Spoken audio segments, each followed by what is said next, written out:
Precautions while calculating NI through income method or factor cost method. Okay, precautions क्या क्या है? Transfer income like old age pensions, unemployment allowance, lottery price, gifts, charity not to be included. हमेशा ध्यान रखो, transfer income को कभी include नहीं करना. For pension and unemployment allowance work was done in current year. Lottery and gifts are transfer income. Work was not done in current year. Pension कब मिलती है? जब इंसान रिटायर होता है. तो रिटायर होने के बाद पेंशन मिली, तो वो इनकम रियल सेंस में कहाँ हुई? काम तो पहले ही कर लिया था, उस पहले किए हुए काम की अभी पेंशन मिल रही है, तो वापस से उसको वर्क डन में कैसे ऐड करें? अनएम्प्लॉयमेंट अलाउंस भी काम तो हुआ नहीं, अनएम्प्लॉयमेंट है इसलिए वो पैसा मिल रहा है अनएम्प्लॉयमेंट अलाउंस का.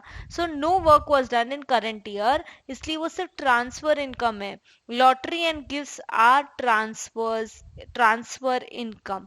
बस एक जगह से दूसरी जगह ट्रांसफर हो गई, कुछ खुद से जनरेट नहीं हुई.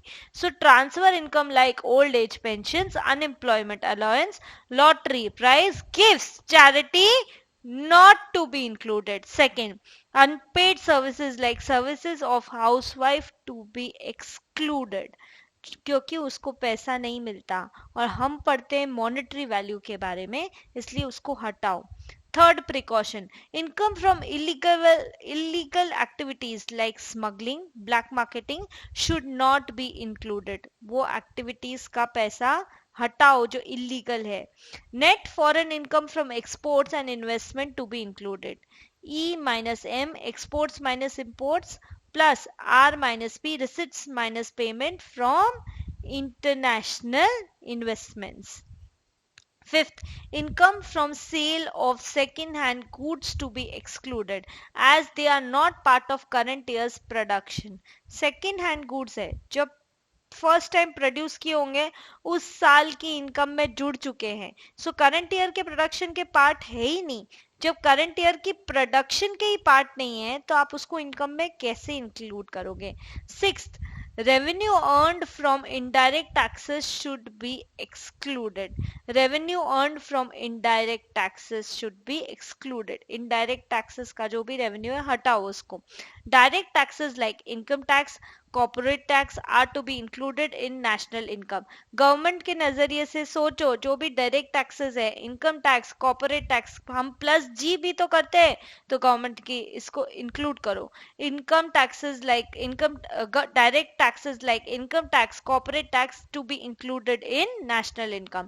Depreciation cost must be deducted. Depreciation cost को हटाओ. Ninth, scholarship received by students in transfer income and hence excluded. Scholarship जो रिसीव होती है बाय स्टूडेंट्स वो ट्रांसफर इनकम है, इसलिए उसको हटाओ.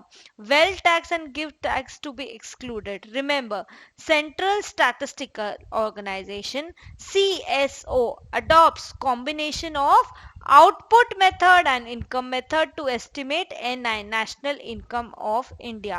Combination of output method and income method.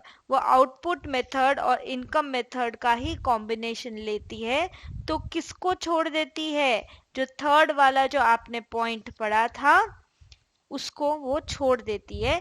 Because expenditure को कैसे आप काउंट करोगे, इसलिए अभी के लिए ध्यान रखो आउटपुट मेथड और इनकम मेथड का जो मिक्सचर है वो CSO, सेंट्रल स्टैटिस्टिकल ऑर्गेनाइजेशन, वो अडॉप्ट करती है to calculate NI of India.